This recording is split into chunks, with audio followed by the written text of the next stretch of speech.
Good morning. It's Sunday morning. I'm doing this. My name's Rudolf Burkhardt, and what I'm going to be talking about is operational excellence, which seems to be quite obvious.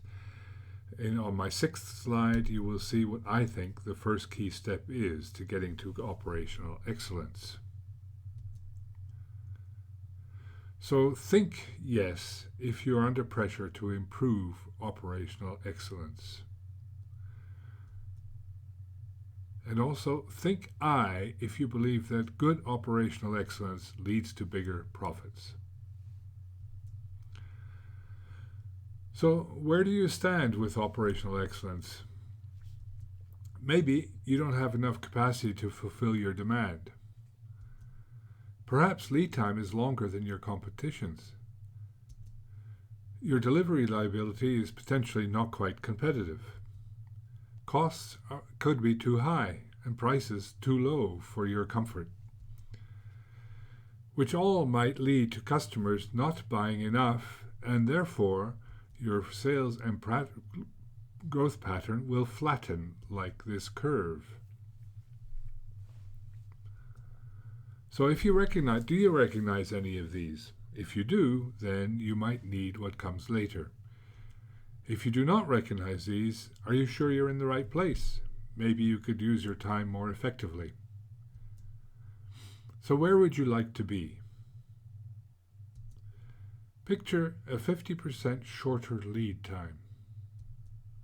How about having the availability and reliability close to 100%? Availability from stock, reliability in make to order. Can you visualize 40% more capacity and no added resources? Imagine that you're selling 40% more at no added cost. You do it with the existing resources. And at the same time, imagine you have 40% less inventory.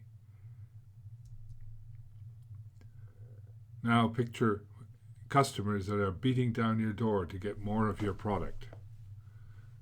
Do you think that's ever going to happen if you get these 5 things done? And then imagine if you do get customers beating down your door, what sales and profit will grow, how they will grow.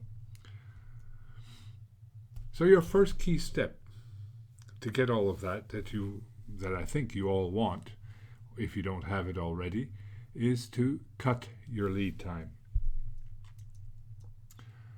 So why is there potential to cut? Not just in your company, but in most companies. The reason is an item's lead time is mostly sitting around doing nothing. The item is sitting in queues. Most of the time it is in your factory, and that is in most factories. There are exceptions, but most factories are like that. In fact, touch time is usually less than 10%, and I've drawn in 10% there, and that is what touch time is maximally in most companies. And it is often less than 1%. That's that small slice of that arrow above.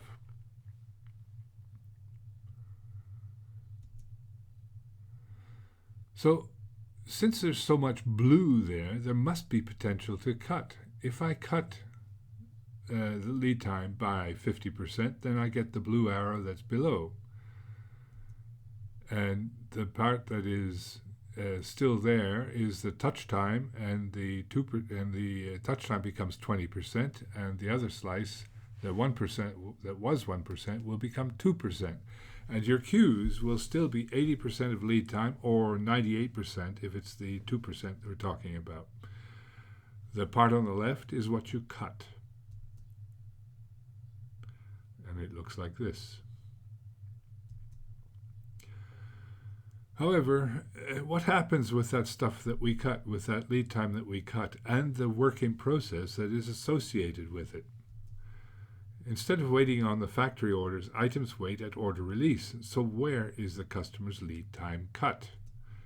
And you can see it here. We have cut lead time, but at the same time, we've put a bunch of WIP before order release, and it's waiting there rather than waiting within the factory.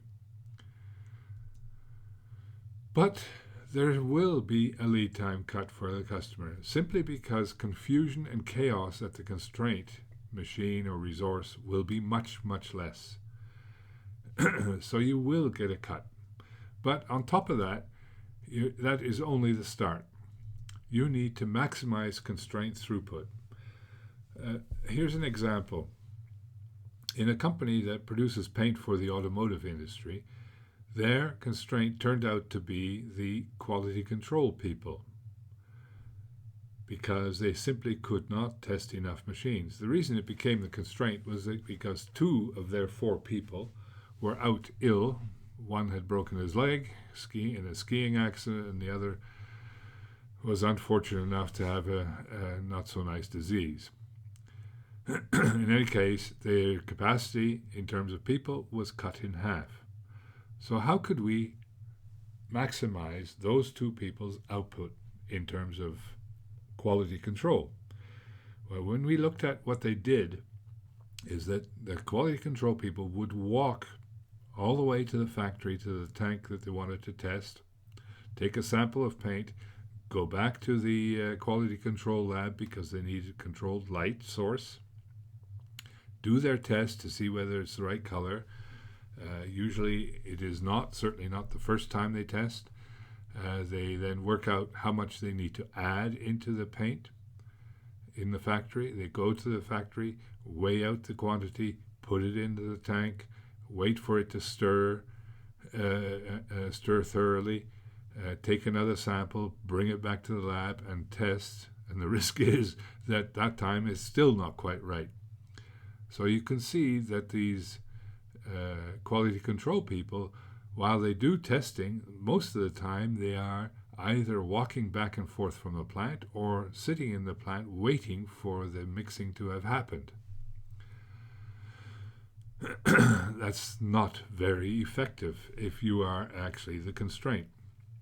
So what we did is we prevented these people from walking back and forth and waiting at the tank for the samples to be ready or the mixing to be finished. Instead, we made other people do that, other people who were not the constraint. The result was fantastic. We got 40% capacity. So maximize constraint throughput. But on top of that, you need to make sure that the rest of the factory supports the decision you made that these people, the quality control people, will not walk back and forth or put in the additions and collect samples. They will stop doing that. They will do what they are expert at, which is testing for color. Everybody else will have to do the rest of that work. So this all support your decision means that these other people actually do their job, and they do that job well.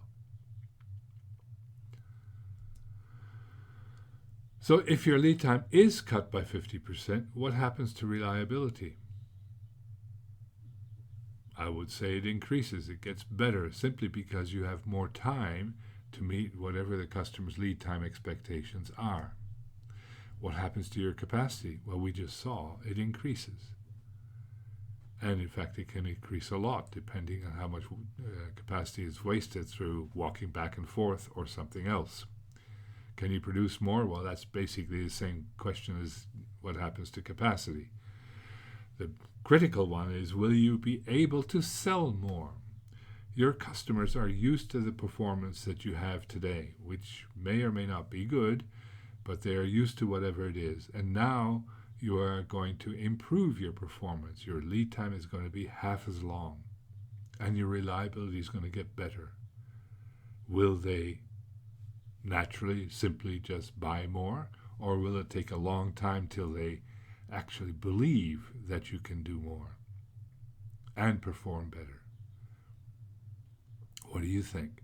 I think they will be skeptical of whatever you have done. In fact, if you don't tell them, they won't even notice until sometime in the future. So you will get more sales, but it'll take a long time. So the way out of this is that your salespeople must sell the fact that you can do more and do more better and perform to a standard that is much higher. Well, But how do they do that? I mean, the customers aren't necessarily going to believe because your performance has been whatever it has been, and they will not believe that you can change hugely simply because your salespeople tell them so. So you probably need to make some sort of a guarantee. You guarantee that you will be reliable to this shorter lead time, and the customer will, of course, then say, okay, let's test it. And they test. They may actually buy too much simply because they don't actually believe that you will be reliably delivering to them. So they will be testing you, but they will soon see that yes, you can do this and that you are not paying the penalties that you promised simply because your performance is good. So think about how to sell once you have cut your lead time, increased your capacity and reliability. What happens to cost, profit, and ROI? Well, if you can produce more with the same resources, cost goes down, profit will go up, and as will ROI. Cost, when I say cost will go down, it actually stays the same, but cost per unit goes down. Profit and ROI go up. So a question to you, is a 50% lead time cut too ambitious? Do you see a problem? Well, there might be risks. What is the risk if you cut lead time by 50%? Will quality and accuracy deteriorate?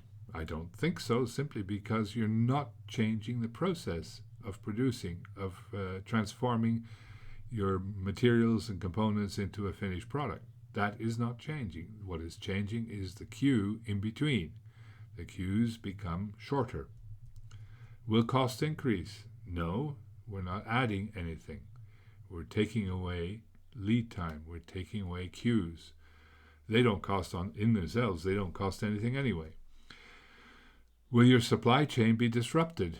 Well, there will be somewhat more pressure on your suppliers because you need your stuff on time and you will be producing somewhat more.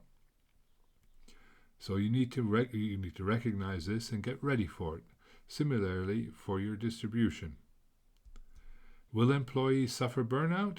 I don't see why. They do exactly the same thing they did before. The process of producing an article stays the same, takes just as long, so there's no change. Will stock control be more difficult? Well, I think in fact it'll be somewhat easier, simply because due to the shorter lead time, you need less finished product inventory. And therefore there's less to manage. So control will be easier. Will customers be dissatisfied? Well, I think you can answer that. In fact, if they test whether or not you can perform as you promise and take the guarantee, then clearly they think it would be a good thing if they do get it. And so they can't be dissatisfied at the end. Will your operations be more complex? Well, the answer to that is no. It's going to stay exactly the same. And in fact, your factory will look much, much cleaner, simply because there will not be so much work in process sitting around in the factory. It will be much more visible whatever is going on in there. Will your competitors copy? Now, that's a good question. If the competitor sees that you are performing well and taking business away from him simply because you can perform better and you're not paying any penalties because of the guarantees you make, what will they do? They will wonder, how the hell do you do it? And if they wonder that, they'll look for ways to do it themselves, to copy you and figure out what they can do. Maybe they will tumble to the answer. So your job is to watch what they do. And if they do that and your total lead time is still mostly sitting in queues, then maybe you can cut again. So go and measure to see what you actually have in your organization, what it looks like in there. What is your average lead time? What is your maximum lead time? For safe due date promises, do you use your maximum lead time or the average lead time or whatever the industry standard is? What is an item's touch time? Touch time is the total processing time for just one item. What is it? That's something that you need to determine if you don't already know.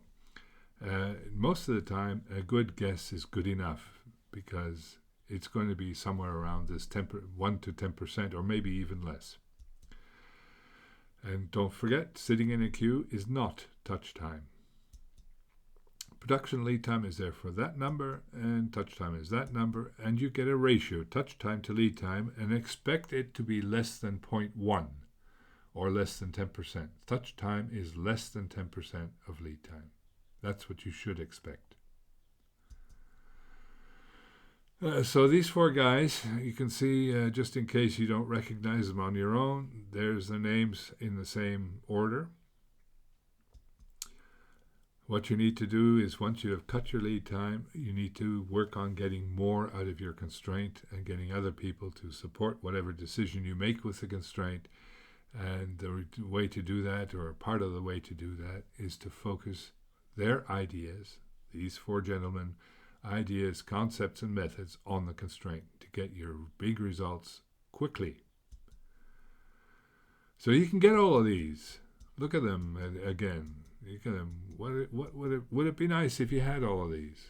Will you get more money from it? To the bottom line. So this is me. This is my contact info. If you have time, or if you get my video, you can use these QR codes to get to my LinkedIn profile or to that article which is entitled "Kill the Wicked Witch of WIP." There are other articles there in my newsletter on LinkedIn. If you want a copy of the video, send an email to poogie@bluewind.ch, and I think I will ask for a contribution. What I will ask, I don't know. Maybe I'll simply say, please pay me what you think it's worth. And it's not worth, the video is not worth the minutes of video. The video is worth what the result is when you use the information in it. What do you think? So thanks for listening, and please comment, and thanks for that if you do. Is this anything good for you? Can you use it? Will you do it? And if you don't do it, why not? So one of the things you could do with me is analyze whether a cut makes sense for your factory, and we can together also determine what the value of this cut would be for you. But you don't really need me. You can contact me there, but you don't really need me. You can do this on your own. You can figure out how much it's worth. You can figure out what your touch time to lead time ratio is. You can figure all that out yourself, and it's not too difficult to make the cut yourself without any help from anybody else. If you want a copy of the video or of my slides, and send an email to me at that address. And like I said, I'm going to ask you for a contribution. So be ready for that. Thank you. Hello, who's that?